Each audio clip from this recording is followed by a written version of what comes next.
Bienvenue Nelly, merci de nous rejoindre aujourd'hui sur scène. Nelly, pour préparer cette intervention, évidemment, j'ai lu ton ouvrage, un ouvrage avec un titre qui interpelle, le grand épuisement. Ça m'a interpellée évidemment puisque j'ai moi-même fait une dépression il y a quelques années.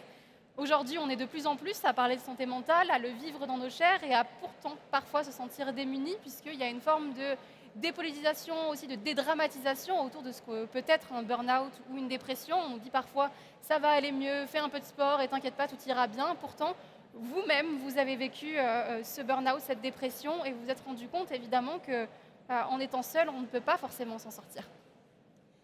Bonjour à tous. Est-ce que vous m'entendez? Oui? Bof, bof, je parle plus fort. Est-ce que certains ou certaines ici ont déjà vécu un burn-out ou quelque chose qui s'en rapproche? Ouais, vous n'êtes pas sur la santé mentale pour rien. Est-ce qu'il y a des personnes ici qui se sentent inquiets ou inquiètes pour des personnes de leur entourage actuellement? Oui. Eh ben, c'est une des raisons pour laquelle j'ai témoigné et pour laquelle j'ai écrit ce livre qui s'appelle Le grand épuisement. Parce que pour l'avoir vécu moi-même dans ma chair, je me suis rendu compte qu'il y avait beaucoup d'idées reçues sur ce sujet qui étaient aussi très galvaudées, par endroits dédramatisées, vous l'avez dit. Et donc j'ai ressenti ce besoin de partager à la fois ce que j'avais vécu moi-même dans ma chair et dans mon expérience, et puis aussi ce qui, de mon point de vue, était en train d'arriver au collectif humain que nous formons et puis à la planète plus globalement. Et c'est vraiment l'enjeu. Donc, pour répondre à la question de la solitude, effectivement, on tombe seul et on ne se relève pas seul. Et tout ce que nous sommes en train de faire ici aujourd'hui, et ce que nous sommes nombreux, je crois, à Change Now à faire dans notre quotidien, c'est de nous relier les uns aux autres sur ces sujets qui nous animent et d'explorer comment on peut approcher ces sujets de manière beaucoup plus collective et beaucoup plus politique, là où la santé mentale, les phénomènes d'épuisement, voire de dépression, sont souvent ramenés à l'échelle individuelle, comme s'il en allait de la responsabilité individuelle d'aller bien dans un monde qui dysfonctionne. Donc c'est un petit peu tout ça que j'ai tenté d'explorer et proposer dans cet ouvrage. Dans le débat public, on se rend compte que les mots ont un sens et une importance. Aujourd'hui, quand on se sent mal, on nous dit « Ah, mais tu dois être un peu déprimé ». Quand on fait un burn-out, on nous dit « Ah, tu dois être anxieux ». Aujourd'hui, comment est-ce qu'on peut venir apporter peut-être une définition ou une meilleure compréhension sur ce qu'est un burn-out et ce qu'est une dépression? C'est des sujets aussi qui sont abordés dans le livre. Un burn-out, c'est un mot anglais, comme vous le savez. En français, sur le diagnostic, on a le terme d'épuisement. Donc épuisement physique, psychique et émotionnel. Quand on arrive en phase finale d'un burn-out, il peut même être rajouté total, comme c'était mon cas. Qu'est-ce que ça veut dire? Ça veut dire qu'à un moment donné, il y a quelque chose en nous, quelque chose dans le corps qui a cédé. Le burn-out, c'est un processus. Et là où c'est difficile à comprendre, c'est que c'est un syndrome. Ce n'est pas une maladie en soi, c'est un syndrome, c'est-à-dire un ensemble de symptômes qui, menés à leur paroxysme, peuvent déclencher une maladie, pour le coup, bel et bien réelle. Non pas que le syndrome ne le soit pas, mais on va dire beaucoup plus facile à diagnostiquer.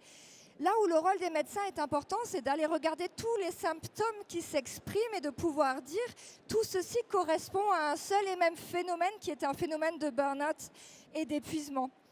Les phases qui sont identifiées sont la phase, alors c'est un terme qu'on utilise dans la vie de tous les jours et ici encore plus, la première phase d'un burn-out, c'est celle d'un engagement.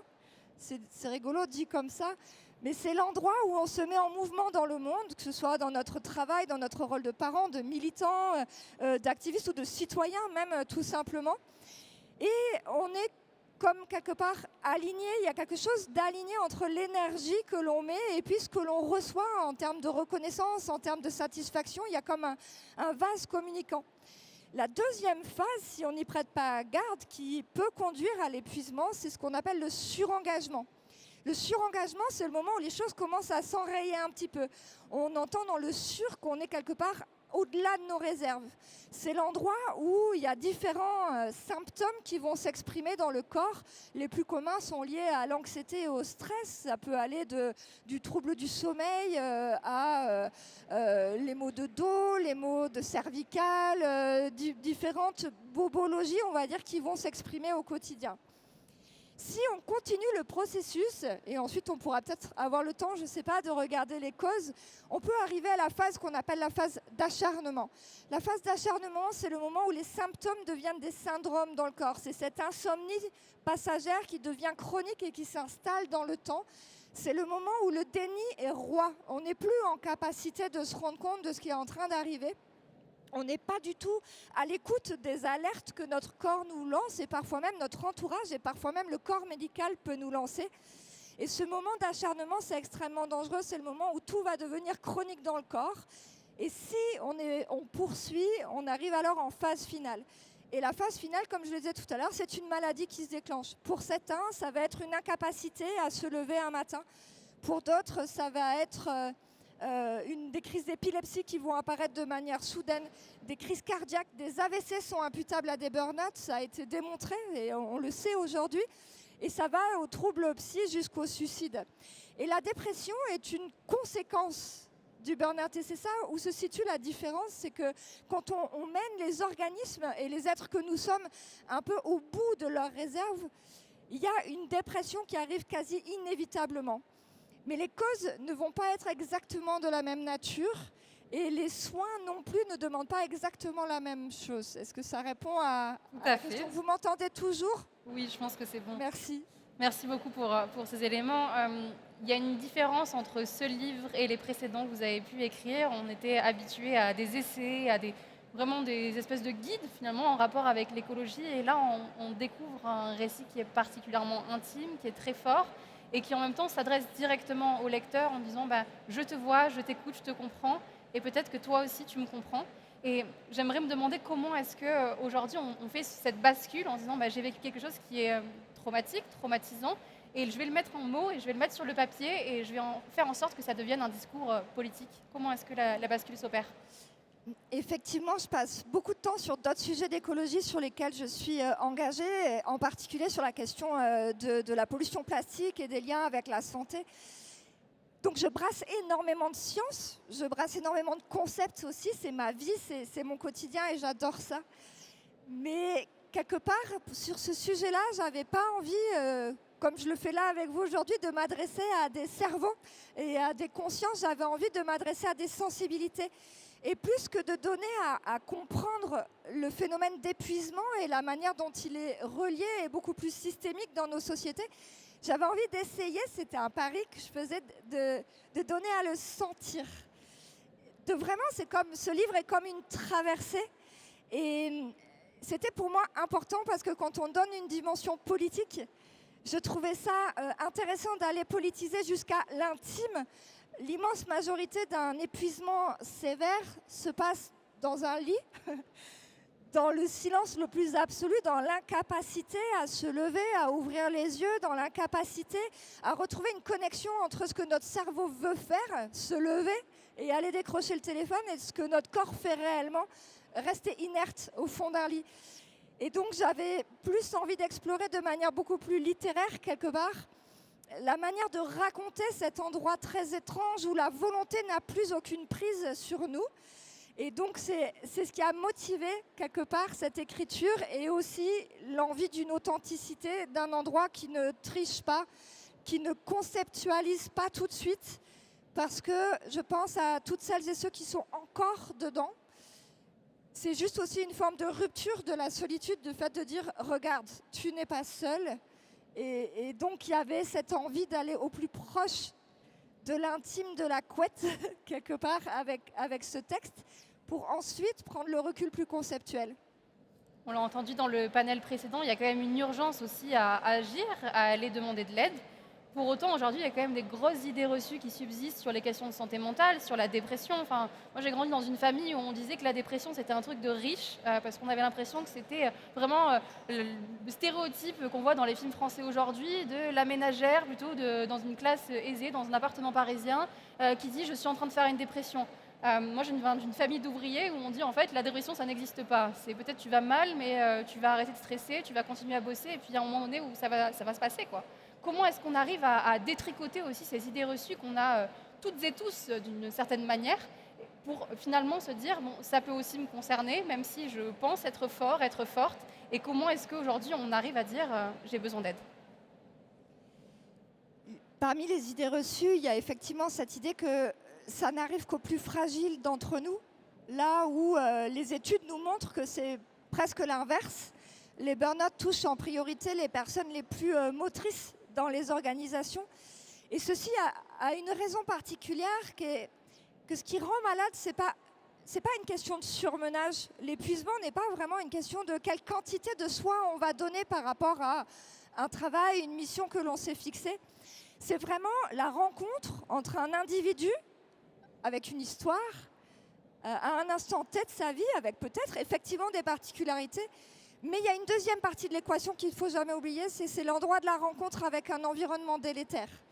Et ce qui est important d'explorer, je pense, dans cette question de l'épuisement, c'est la dimension environnement délétère que l'on a tendance à ignorer, à occulter pour, encore une fois, ramener le poids de la charge sur l'individu qui a d'autres conséquences que de dépolitiser le débat.